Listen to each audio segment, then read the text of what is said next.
देवेंद्र जी chowmein वाला भैया chowmein वाला भैया छोड़ छोड़ के आवे छे किया जे कहीं एमहर एबे हमर चाउमीन 2-4 प्लेट घपला भ जेते त जेहो 20 टका दै छै ओना हुनकर देखै छियै चाचा निक लोग छै मलकान बैसल छथिन ताली बजा वाह क्या बात कि भोलेनाथ सागर कोना हे तई कमरिया कमरिया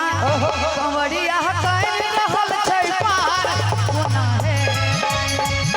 कमरिया कैल रहल छै पार कोना हे तई भोलेनाथ सागर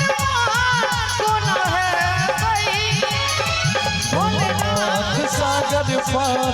कोना हे तई बोले शंकर भगवान की जय हो कमरिया जते गोटे टाट लगा के ठाड़ सब गोटे के बियाह दान भ गेल छै अहाँ सब कन्या से बेसी डर होइया ताली नहीं बजेबै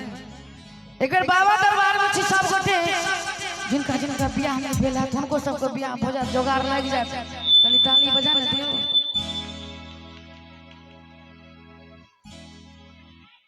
देवेंद्र जी हां कहियो गलत नहीं न कहै छी ना ना गलत किया कहै छियै